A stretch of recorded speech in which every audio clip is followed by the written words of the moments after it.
Setelah dilanda banjir bandang yang berasal dari lahar dingin Gunung Merapi pada tanggal 5 April tahun 2024 yang lalu dan menyebabkan terganggunya fungsi gorong-gorong jembatan Kelok Hantu yang melintasi jalan nasional.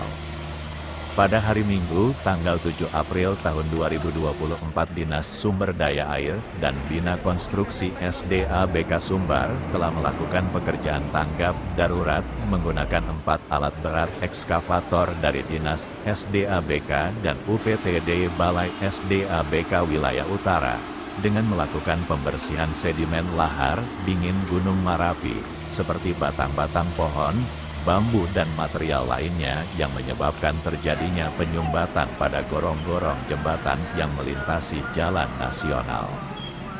Hal ini bertujuan untuk membentuk kembali badan sungai pada daerah hulu aliran dan mengembalikan fungsi gorong-gorong. Kondisi saat kejadian adalah sedimen dan material galodo yang menutup gorong-gorong dan badan sungai menyebabkan terjadinya luapan air ke badan jalan sehingga mengganggu aktivitas lalu lintas Bukit Tinggi Padang yang melalui jalan tersebut yang juga bertepatan dengan puncak arus mudik Lebaran 2024 ini.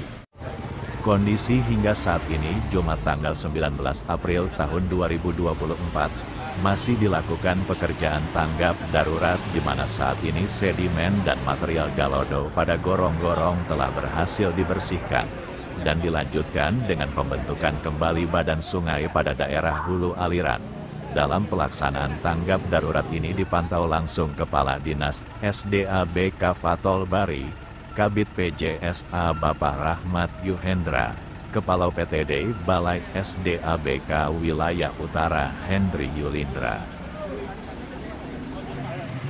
Tim Kaba Balai Gadang melaporkan dari Kelok Hantu Padang Panjang.